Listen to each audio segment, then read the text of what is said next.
Pasti banyak yang bertanya di antara kalian, Bang Dizan, bagaimana sih menguasai bahasa Spanyol?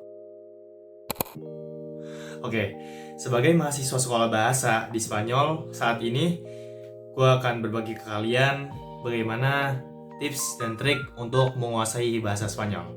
Oke, bagi yang tertarik, ciao! Oke, gue mulai dari yang pertama, itu kita mulai dari kata kenapa.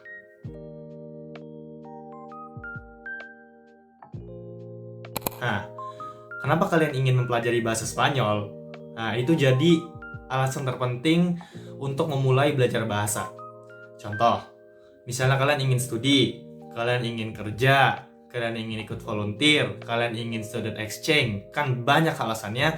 Atau memang passion kalian itu di bahasa, dan masih jarang nih orang Indonesia yang bisa bahasa Spanyol. Nanti keren. Nah, gitu contohnya. Ya, jadi kalian harus ada dulu nih, kenapa kalian ingin menguasai bahasa itu. Gitu. Jadi kalian lebih enjoy dan lebih efektif nanti ke depannya gitu. Harus suka nggak sih Kak sebenarnya? Nggak harus suka. Kayak misalnya kalian mau studi. Apakah kalau misalnya mau studi di Spanyol, apakah kalian harus suka bahasa Spanyol? Kan enggak. Ya gue sendiri, gue jujur nggak suka bahasa Spanyol, kayak biasa aja. Cuman karena gue mau studi di sini, pendidikan di sini bagus, fasilitas-fasilitasnya juga bagus, ya otomatis gue harus bisa bahasa Spanyol. Dan akhirnya itu efektif gitu. Oke? Nah, kedua,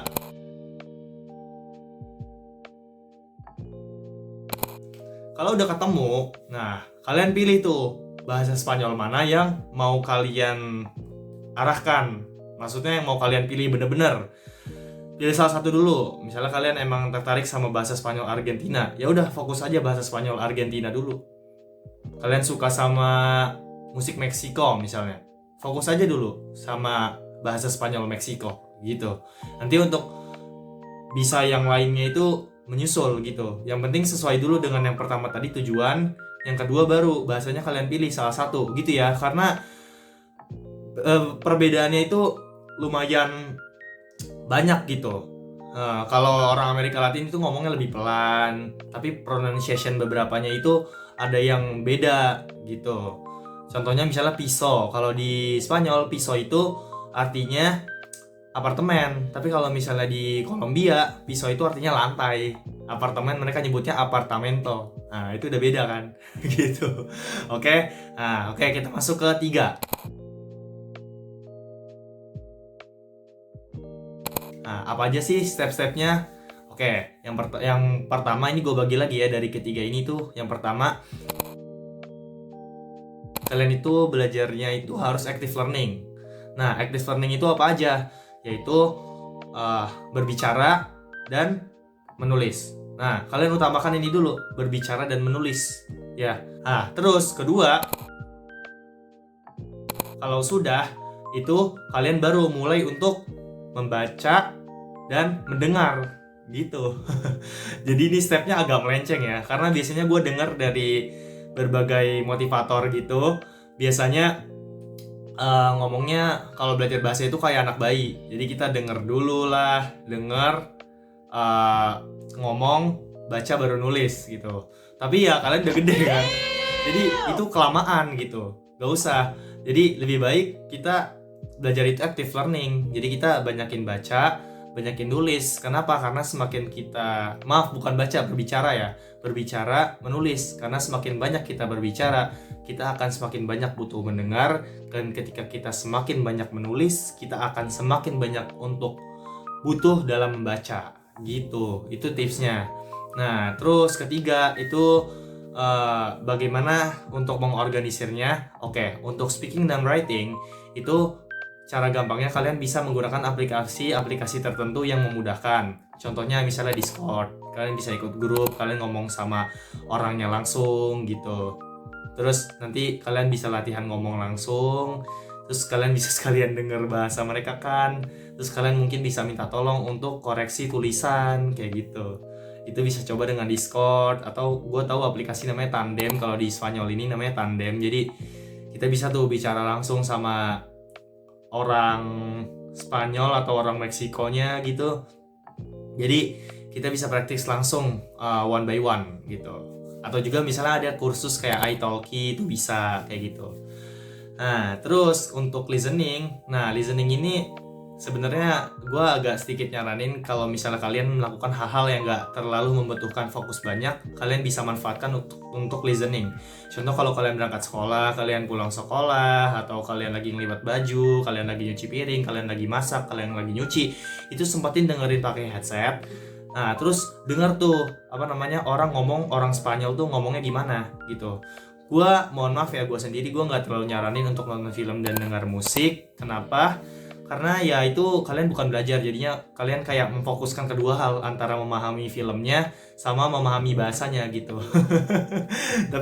tapi kalau kalian nonton film itu kalian benar-benar dengar langsung gitu. Jadi kalian juga fokus ke bahasanya dulu kan jadinya tuh kalian malah fokus ke bahasanya dulu, baru kalian memahami isinya gitu. Itu lebih penting ya kalau dalam belajar bahasa. Termasuk di gua di sini tuh selalu disaraninnya ya lebih banyak dengerin dokumentari gitu dibandingkan dengerin atau nonton film atau dengerin musik gitu. Tapi itu bisa jadi alasan kalian, nggak apa-apa, untuk memancing aja, sekedar menarik kita, memberikan energi kita untuk mempelajari bahasa itu gitu kan. Baru kita step by step tuh kalian dokumentari gitu ya. Nah, terus terakhir itu reading mungkin ya. Nah, reading untuk membaca itu sebenarnya nggak terlalu disaranin untuk pemula. Gue ada buku yang Seni untuk Bersikap Bodo Amat. Itu gue beli pakai bahasa Spanyol dan gue bacanya benar-benar kayak banyak banget yang gue nggak ketahui dan itu terlalu susah ya. Jadi akhirnya dalam berbahasa pun gue jadi bosan gitu. Jadi baca ini makanya lebih baik kita nulis dulu, baru kita banyakin baca gitu ya. Jangan langsung baca yang tinggi-tinggi. Jadi disaraninnya malah bacanya itu mendingan kalian nonton video, terus kalian kasih subtitle gitu. Nah itu kan kalian sekalian baca tuh, kayak gitu bisa ya. Atau yang paling minimal banget kalian ubah HP kalian nih itu ke bahasa Spanyol. Nah itu udah efektif banget stepnya ya. Itu gue benar-benar ngerasa efektif. Kayak misalnya di Instagram itu ada follow, itu tulisannya seguir, oh ternyata bahasa Spanyolnya follow itu seguir loh. Nah terus misalnya download itu guardar, oh ternyata bahasa Spanyolnya download itu guardar loh gitu. Jadi kita tuh secara nggak langsung belajar gitu loh. Jadi kita belajar di alam bawah sadar gitu. Itu dari membaca. Nah, terus mungkin gitu aja. Pesan moralnya adalah jangan takut untuk mulai ya. Jangan takut untuk mulai aja dulu. Terus jangan takut salah. Nah itu poinnya ya. Jangan takut salah. Dalam belajar bahasa itu kita nggak boleh takut salah.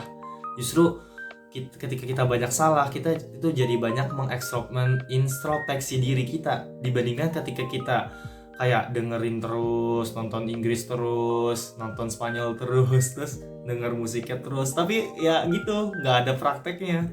Ya akhirnya ya sama aja. kalian itu otak kalian itu penuh dengan pengetahuan tapi minim praktek gitu.